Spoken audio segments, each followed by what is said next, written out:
Dance workshops, a great way to improve your dancing as a ballet dancer, to increase your knowledge, to increase your body work. We've already looked at choosing which workshops to go to, and we're fully prepared to actually go. Now, what's going to happen on the day?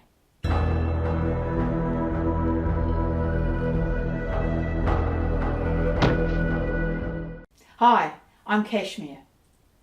So now we've chosen the workshop, we're prepared for it, we've turned up. What exactly can you expect on the day? On the day, what's going to happen? You don't know. If you haven't been with the teacher before, it's all very much up in the air. But one thing I would suggest is you do your own cardiovascular warm-up for two reasons. One is it's quite possible the teacher won't do one, and I have met more than one who doesn't. Or worse, actually starts with stretches, which can actually put you out for the whole workshop, which you've paid for, and the accommodation, and you pull a muscle, that's it. And some of them actually expect you to be dancers. That is, they expect that if they're holding a workshop, they are holding the workshop, and you will come prepared for that workshop. For something like an intensive or a festival, there'll often be a class set aside as a warm-up class. But keep in mind, 30 minutes after you've done your warm-up, it's gone. So if there's a big break, you go for a coffee, or the teacher starts with a long lecture, you've lost your warm-up. For me, when I was actually walking to the venue each time for the intensive, that was my warm-up, and walking back was much of my cool-down. Although if you're really working yourself hard, seriously consider doing some good stretches after the workshops to make sure you don't tighten up. And if there's a workshop coming on again the next day, also consider that high protein as well within 30 minutes to help the muscles recover. So what else can you expect? Well, again, you don't know. There may be mirrors, there may not be any mirrors at all. Now, the mirrors actually aren't for you to look at yourself. What the mirrors in a workshop are most useful for is for you to see the back of the teacher. Or, and sometimes if it's very crowded, the only look that you get of the teacher may be through the mirror. So mirrors are good, but don't expect that there will be mirrors. There may be a stage. Again, the stage will actually lift the teacher up to make them easier to see. How many people will be in a workshop? Well, it has to be enough to cover the cost. So if it's an international, expect a reasonable number. In some of the Egyptian workshops for the festivals, I hear there are hundreds of people, but they do have big screens. So expect to be crowded. Experienced teachers will often rotate the rows so everyone gets a chance at the front. There can be some pluses and minuses in that. Don't expect to get feedback. This isn't a class.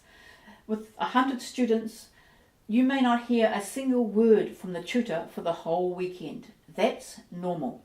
They're not there to pat you on the head. You're there to learn from them. So if you get feedback, that's great. Take it on board, but don't expect to get it. The pace of the workshop will vary. Try and keep up, but don't be, especially if you're a beginner, don't be surprised if you find they're actually going much too fast. So for example, I've been to workshops where we've learnt a whole choreography, a 3 or 4 minute choreography in 3 hours.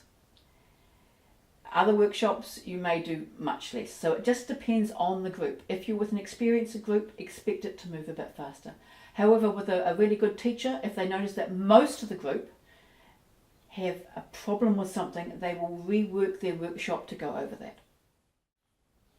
It's really important with a physical workshop, and of course there are ones which are more lecture based, to get the movements in your body. So try and do as much of the workshop as you can, even if you're only marking parts of it. And then if you need to take notes afterwards. Or use a camera. Often there'll be an opportunity for you to ask questions.